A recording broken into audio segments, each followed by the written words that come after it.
What is up, everyone? Jared here, and you may have noticed I've been getting in some Chinese Android tablets lately. Well, that's because Chinese tablets and smartphones have sort of chiseled out a soft spot in my big geeky heart. Now, a lot of them may not be able to compete with the big brand names like LG, Samsung, and HTC to list a few, but for the money, they really are impressive. And the price of this guy is a very affordable $280. That said, this is my review of the Zopo ZP980 Plus. So to start, it packs an impressive 5-inch Full HD 1080p display with a PPI of 441.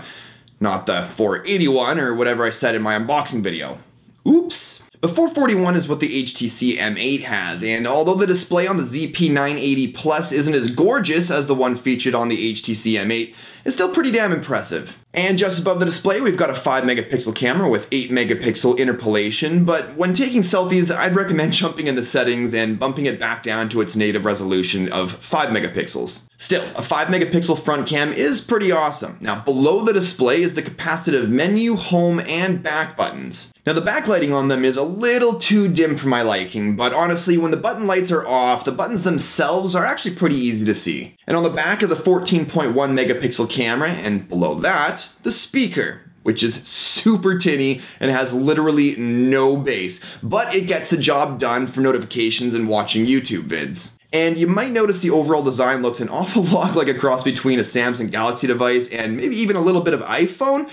Either way, personally, I don't mind the look. Now, as we move into the software, we're looking at Android 4.2.2 Jelly Bean. And no, it's not the most recent version of Android or even the version previous to KitKat. But regardless, 4.2.2 was and still is a great version of Android, and it runs very well on this device. Now, it'll come out of the box with a specific theme that Zopo is installed by default and looks quite a bit cartoony, but you can easily change that by jumping into the app tray and launching the Themes app. Now, I've gone with the system theme, and to me it looks a lot better. It sort of adds more of a stock Android feel to it, though still far from it. Now, I'm not a huge fan of the launcher, mainly because it doesn't allow you to add, remove, and change around home screens, but only change the wallpapers by long pressing on the home screen. But no biggie, that's what third-party launchers are for. Gotta love Android. So let's dive into the settings. In wireless and networks, we have an option for SIM management. Now, this is to manage the dual SIM slots under the battery door. So basically, you can have one SIM for data and one SIM for voice. Now, I like that idea, but at the moment, very few Chinese smartphone manufacturers are including support for LTE. Then we've got audio profiles. So you've got your typical profile settings options, but you've also got best audio enhancement for when plugging in headphones or auxiliary cables, and best loudness for simply boosting the built-in speaker. So do they make a difference? Well, the best audio enhancer gives a slight improvement, but I didn't really notice a difference with the best loudness option. And under display, we've got clear motion, which is supposed to enhance video fluency. Now, I tested this out while watching a Dave Supertramp YouTube video, and there was a noticeable difference. And under battery, we've got a power saving mode option, which basically just lowers the overall performance of the CPU. I personally don't think I'd ever use it, mainly because I want to squeeze as much performance out of this little sucker as possible. Now, something that I did want to point out is that this device, like many other Chinese Android devices, comes pre-rooted. Now, they didn't do it so that we can hack the crap out of it, though you can if you want to. They did it so that they can sideload some Google services onto it. That said, if you try and use apps that rely on Google location services, you're going to be out of luck. You'll see that Google location services aren't available in China. And even though Google Maps picks up where I am, I just can't figure out for the life of me how to get it to pick up on the fact that I'm not in China. Now, I'm sure there's a way, but I haven't been able to figure it out yet. So if you know a way, please do me a favor and let me know in the comments section below. Now, the performance of this device has actually impressed me for what it packs, that being an octa-core, yes, an 8-core processor, the MediaTek MTK 6592,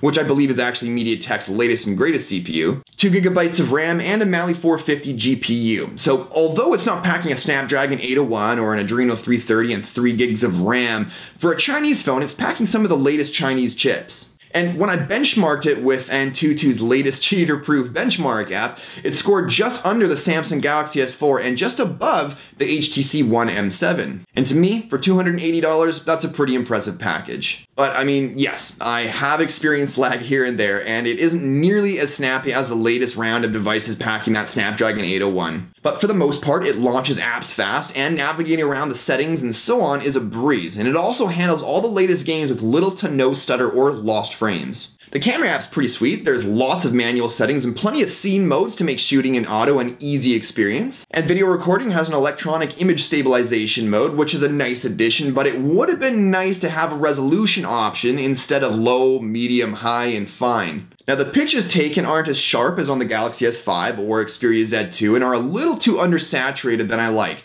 and in some instances a little grainy. But for the most part, you're still getting more than adequate pictures for sharing and so on. Now the battery life isn't too bad. It actually comes with two 2000 mAh batteries, which is awesome. So you can either keep an extra charged battery in your pocket or just store it when the battery you're using starts to crap out. But for the price of the phone, you'll most likely be buying a new phone with upgraded chips and software before one of the batteries stops holding a charge. In standby mode, the battery seems to last forever, but with moderate usage, I can get through about 8 hours or so before it's time to throw it on the charger. And that's with moderate usage. With light usage, I'm sure you could easily get through an entire day. But again, if your battery dies, just toss in the extra one if you want. You may not have watched my unboxing video, but for $280 you get the phone, which has a screen protector pre-installed, a flip case, extra screen protector, a neat charge card, an extra 2000 mAh battery, charging block, data cable, and headphones. And to me, that's an impressive offering, especially if you're in the market for a device that you don't want to spend upwards of $700 on. So I'll toss a link in the description below this video so you can all check it out and pick one up for yourself if interested.